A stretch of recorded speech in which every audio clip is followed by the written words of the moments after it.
Assalamualaikum warahmatullahi wabarakatuh.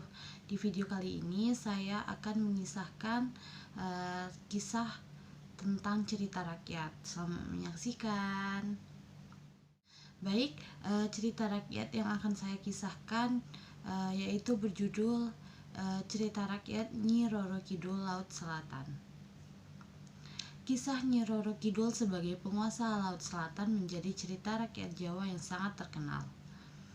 Bahkan hingga saat ini masih banyak masyarakat yang percaya dengan keberadaan Ratu Cantik penjelmaan Putri Kandita tersebut.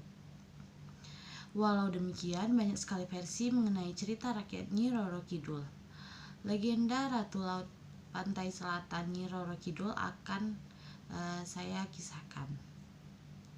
Nah, pada zaman dahulu, tepat di daerah Jawa Barat, terdapat sebuah kerajaan bernama Pakuan Pajajaran. Kerajaan tersebut dipimpin oleh seorang raja yang sangat bijaksana dan arif.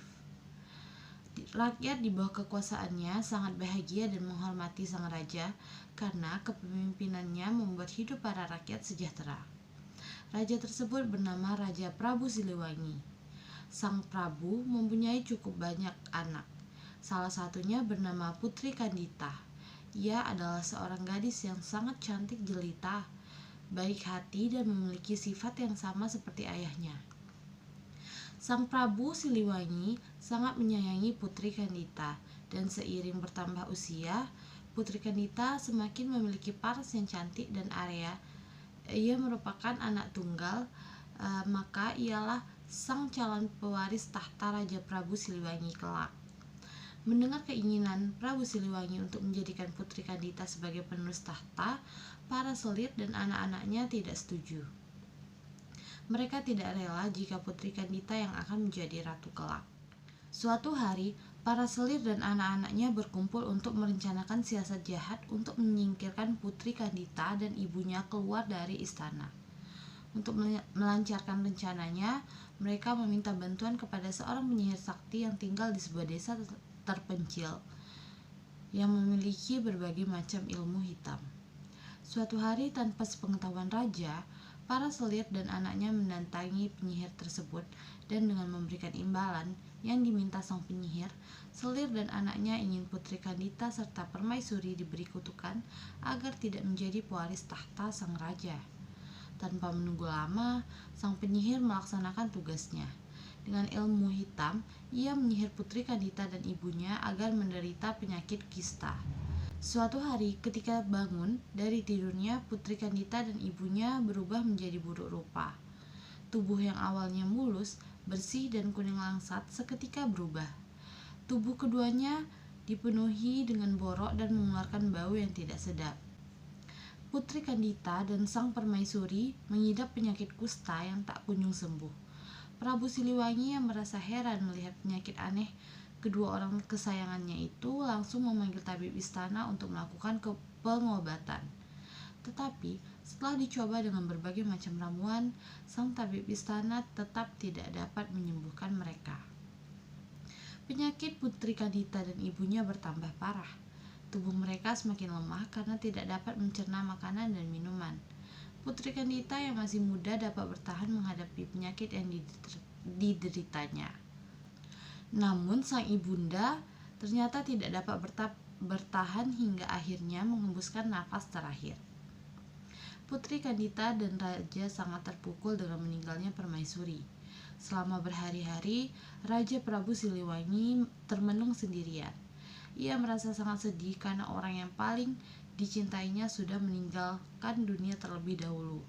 Namun, sang Prabu pun merasa sangat terpukul ketika melihat kondisi Putri Kandita yang tidak kunjung menunjukkan tanda-tanda kesembuhan.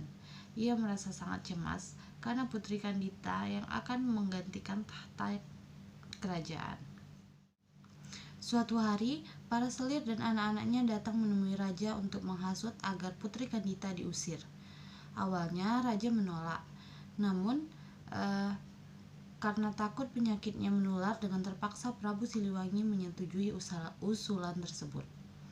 Tanpa sepengetahuan raja, selir dan saudara-saudaranya, Putri Kandita yang mendengar pembicaraan tersebut sangat kecewa dan ia memutuskan untuk melarikan diri dari istana.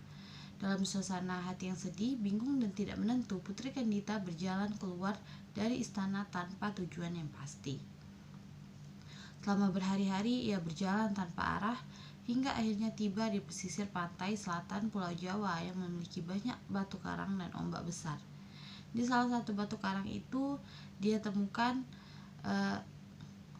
Di salah satu batu karang itu, dia kemudian beristirahat hingga akhirnya tertidur karena kelelahan. Dalam tidurnya, Putri Kandita bermimpi mendengar sebuah suara gaib yang menyuruhnya menceburkan diri ke laut agar penyakitnya sembuh dan sehat seperti sedia kala.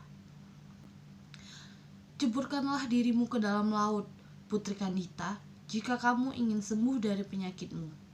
Kulitmu akan mulus seperti sedia kala. Putri Kandita pun terbangun dari tidurnya. Ia lalu merenung meresapi kata-kata gaib tersebut. Karena ragu apakah suara itu merupakan sebuah wangsit atau hanya orang iseng yang membisikinya saat ia tertidur. Tetapi setelah melihat sekeliling, sejauh mata memandang yang ada hanyalah hamparan putih beserta ombak bergulung-gulung di sekitar.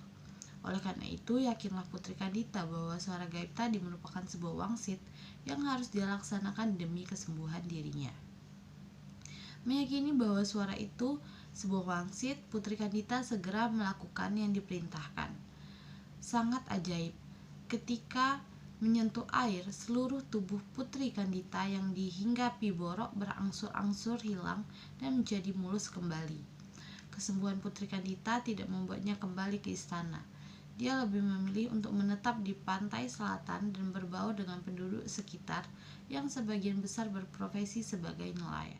Sejak tinggal di sana, Putri Kandita sangat terkenal karena kecantikan yang ia miliki. Banyak pangeran dari berbagai kerajaan datang untuk melamarnya. Namun dari sekian banyak yang melamarnya, Putri Kandita sama sekali tidak tertarik.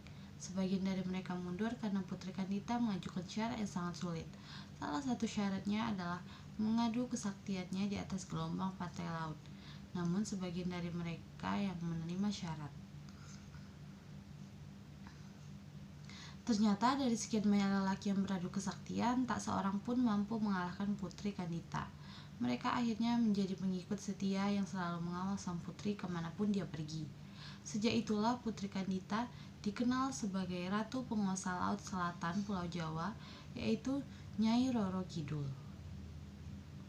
Baiklah, mungkin hanya sekian cerita rakyat yang bisa saya sampaikan. Lebih dan kurang saya mohon maaf.